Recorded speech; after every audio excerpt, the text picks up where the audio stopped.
Jeremy Clarkson launched a scathing attack on the BBC following the broadcaster's hysteric coverage of Storm Éowyn.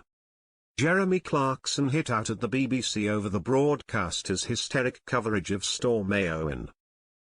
In a blistering rant, the former Top Gear presenter, 64, laid blame on the BBC's alleged anti-Tory, anti-growth, anti-business global warming.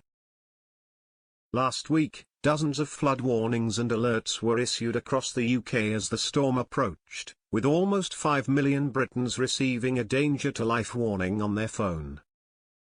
Coverage of Storm Éowyn was extensive, featuring reporters on location being impacted by the adverse conditions and regular alerts, including amber and red, being set to Brits. The reporting sparked fury with Clarkson, who claimed the warnings meant businesses arranged to shut for the day, travel plans were changed and everyone made sure their garden trampolines were chained to newly sunk concrete foundations. "And then we woke up yesterday morning to find it was a bit breezy," the Grand Tour star wrote in his column for The Sun. He described the media reports on what he called Storm Éowyn as a bloody nuisance. The Who Wants to Be a Millionaire? Presenter added, "I also lived through the storm of '87 and I've been to southern Chile where it rains heavily, all day and every day for 6 months. And it's always fine. We cope." Later in his column, Clarkson claimed the motive behind the coverage of the storm was far more cynical. "Look, I know why the weathermen like to get hysterical," he said.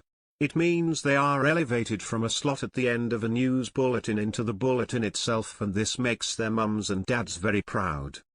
He later shared his suspicion that BBC television producers like the histrionics as well, slamming the corporation for harbouring an anti-Tory, anti-growth, anti-business global warming bias. The dad of 3 went on to claim that the coverage of Storm Éowyn played into the narrative the BBC would like to spin. At least 2 people have been killed as a result of Storm Éowyn, including a 19-year-old man who died after his car was struck by a falling tree in Scotland on Friday. A 49-year-old man was also found dead after being hit by falling roof tiles in Irvine, Scotland.